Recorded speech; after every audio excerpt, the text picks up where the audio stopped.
Halo sahabat Ayu CPNS, masih semangat? Pastinya ya. Jadi pada video kali ini kita akan membahas sebuah materi dalam tes wawasan kebangsaan, yaitu nasionalisme. Apa itu nasionalisme? Jadi nasionalisme adalah sikap politik dari masyarakat suatu bangsa yang mempunyai kesamaan kebudayaan dan wilayah, serta kesamaan cita-cita dan tujuan. Sehingga dengan itu, masyarakat suatu bangsa akan merasakan kecintaan yang mendalam terhadap bangsanya. Jadi harus ada kesamaan dulu, sama dalam budayanya, secara teritorial juga sama. Kemudian ada kesamaan cita-cita dan tujuan yang hendak dicapai. Nah, dengan kesamaan-kesamaan ini, maka akan timbullah kecintaan yang mendalam terhadap bangsa tersebut. Di sini, nasionalisme memiliki dua makna atau dua arti. Yang pertama, nasionalisme dalam arti sempit, dan yang kedua adalah nasionalisme dalam arti luas. Nasionalisme dalam arti sempit artinya adalah perasaan kebangsaan atau cinta terhadap bangsanya yang sangat tinggi dan berlebihan, sehingga memandang rendah bangsa lain. Sedangkan nasionalisme dalam arti luas adalah perasaan cinta yang tinggi atau bangga terhadap tanah air dan tidak memandang rendah bangsa lain. Di sini bedanya. Sempit artinya kita memandang rendah bangsa lain, sedangkan luas itu tanpa merendahkan bangsa lain. Lanjut, nasionalisme Pancasila. Nah, ketika kita sudah mengangkat Pancasila di sini, artinya nasionalisme atau perasaan cinta tadi didasarkan pada Pancasila. Secara detailnya itu ada di sini. Jadi nasionalisme Pancasila adalah pandangan atau paham kecintaan manusia Indonesia terhadap bangsa dan tanah airnya yang didasarkan pada nilai-nilai Pancasila. Nilai-nilai Pancasila yang seperti apa? Jelas kalau tentang nasionalisme itu didasarkan pada Pancasila, sila yang ketiga. Jadi ada 4 prinsip di sini. Yang pertama, rasa cinta terhadap tanah air dan juga bangsa Indonesia. Intinya adalah cinta tanah air, cinta terhadap bangsa Indonesia. Kemudian yang kedua, rela berkorban demi kepentingan bangsa dan negara. Oke, yang ketiga, bangga mempunyai tanah air dan bangsa Indonesia, bangga terhadap negara ya. Dan yang keempat adalah memposisikan kepentingan bangsa serta negara di atas kepentingan pribadi dan golongan. Ini. Keempat prinsip atau nilai ini merupakan butir dari sila yang ketiga. Lanjut, penyimpangan terhadap nasionalisme. Jadi ada beberapa penyimpangan terhadap nasionalisme yang akan kita bahas. Di antaranya adalah Calvinisme, fasisme, xenocentrisme, dan juga sukuisme.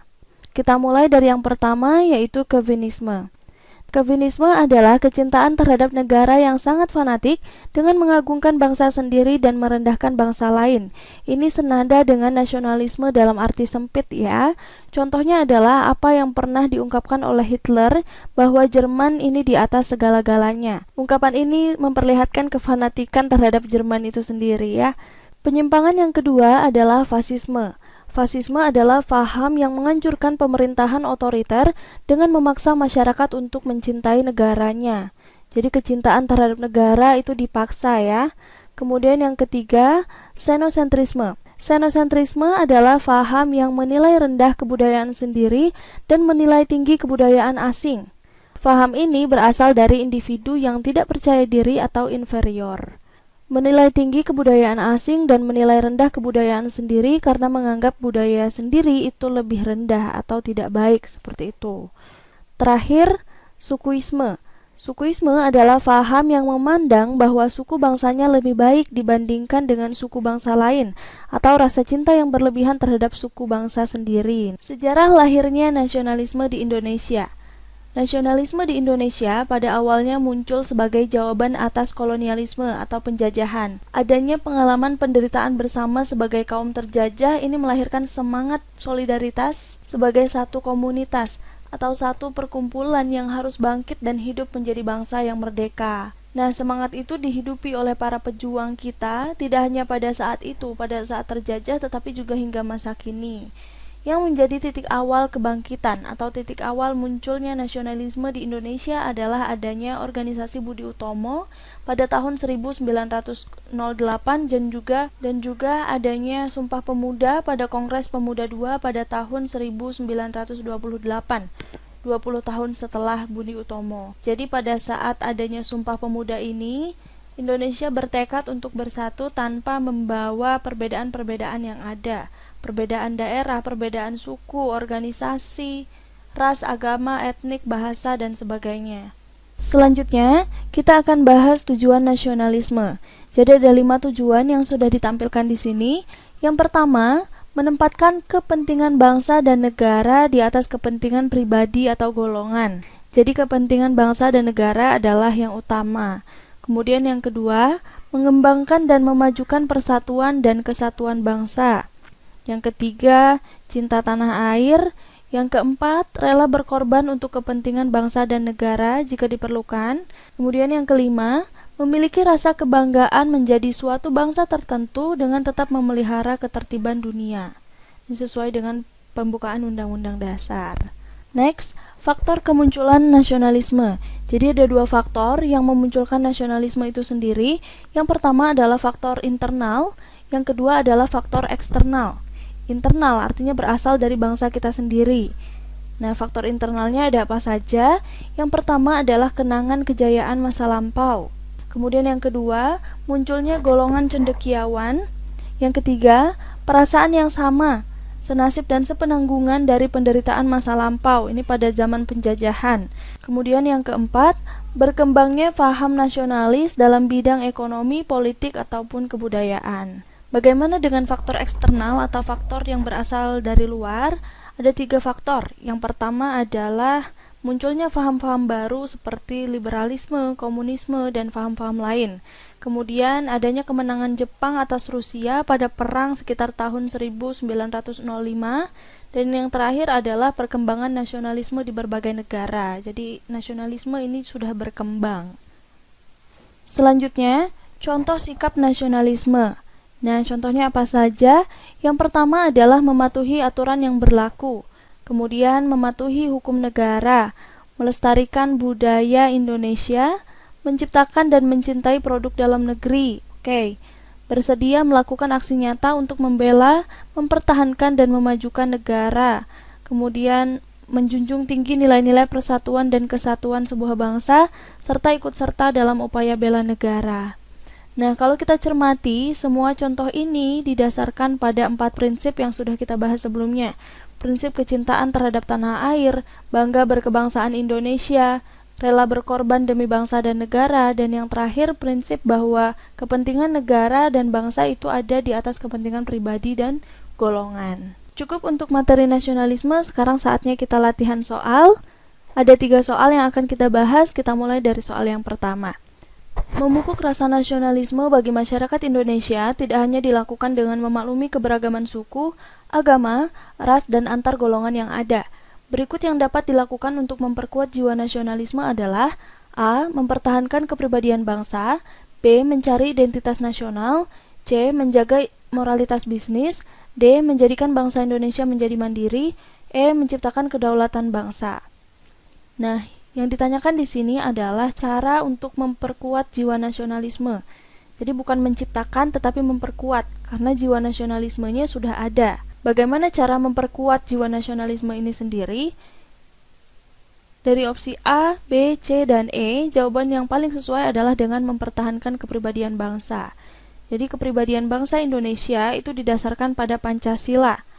Nah, kepribadian ini akan menciptakan sebuah identitas bangsa atau kepribadian ini akan menciptakan sebuah identitas bangsa atau identitas nasional yang kemudian secara tidak langsung akan menumbuhkan rasa cinta terhadap bangsa dan negaranya, negara Indonesia. Jadi yang paling tepat adalah jawaban opsi A. Soal kedua, perhatikan pernyataan berikut ini. 1. Orientasi kebudayaan yang cenderung ke barat-baratan. 2. Labeling nasionalisme menjadi stigma bagi generasi muda. 3. Ukuran nasionalisme hanya sebatas perjuangan fisik. 4. Kecanggihan teknologi yang membuat semua serba praktis. 5. Kurangnya sosok heroisme bagi kaum muda karena banyaknya pejabat yang korupsi, kolusi, dan nepotisme atau KKN. Hal yang menjadi pemicu rentannya kepudaran jiwa nasionalisme pada generasi muda ditunjukkan oleh nomor A134, B135, C123, D124, dan E12 dan 6. Nah, hal yang memicu pudarnya jiwa nasionalisme pada seseorang atau pada generasi muda khususnya adalah FKG dekingnya, fisik, KKN, dan globalisasi. Jadi yang pertama adalah stigma yang terbatas pada perjuangan fisik. Jadi stigma yang muncul pada generasi muda adalah bahwa nasionalisme itu terbatas pada perjuangan fisik saja. Kemudian yang kedua, kecewa terhadap pemerintah yang melakukan KKN, korupsi, kolusi, nepotisme. Dan yang ketiga adalah globalisasi atau budaya kebarat-baratan. Nah, jadi kalau kita kembalikan ke pernyataannya, yang sesuai dengan FKG itu yang mana? 1. Orientasi kebudayaan yang cenderung ke barat-baratan. Oke, ini globalisasi. G. Yang kedua, labeling nasionalisme menjadi stigma bagi generasi muda. Nah, ini kurang mendetail stigma apa dulu. Kemudian yang nomor 3, ukuran nasionalisme hanya sebatas perjuangan fisik. Nah, ini stigmanya ini, perjuangan fisik saja. Kemudian yang keempat, kecanggihan teknologi ini tidak mempengaruhi. Dan yang kelima, kurangnya sosok heroisme bagi kaum muda karena banyaknya pejabat yang KKN. Nah, jadi FKG 1, 3, dan 5. Opsi B. Soal ketiga, berikut ini yang bukan merupakan contoh perilaku nasionalisme yang ada dalam kehidupan sehari-hari adalah A. Mencintai peraturan lalu lintas, B. Taat dalam membayar pajak, C. Tidak gemar menggunakan barang ekspor, D. Menghormati putusan yang berkekuatan hukum tetap, E. Ikut melaksanakan pembelaan ketika budaya tradisional diklaim oleh negara lain. Jadi hati-hati dengan pertanyaannya, yang ditanyakan adalah yang bukan merupakan perilaku nasionalisme. Jadi pada dasarnya nasionalisme itu dapat ditunjukkan dengan berbagai macam perilaku yang sesuai dengan 4 prinsip tadi. Yang pertama adalah kecintaan terhadap tanah air, kemudian bangga berkebangsaan Indonesia, rela berkorban terhadap bangsa dan negara, dan prinsip yang terakhir adalah menempatkan kepentingan bangsa dan negara di atas kepentingan pribadi dan golongan. Nah, jadi wujudnya bisa berbagai macam, bisa bentuk penghargaan, penghormatan, kemudian rasa cinta terhadap bangsa dan negara, taat terhadap hukum dan peraturan yang berlaku, ataupun sikap-sikap yang lain. Nah, sekarang kita lihat opsinya. Yang A, menaati peraturan lalu lintas, berarti taat hukum. B, taat dalam membayar pajak, ini juga taat dengan peraturan atau hukum yang berlaku. C, tidak gemar menggunakan barang ekspor. Nah, ini, barang ekspor adalah barang ciptaan negara kita yang berasal dari negara Indonesia.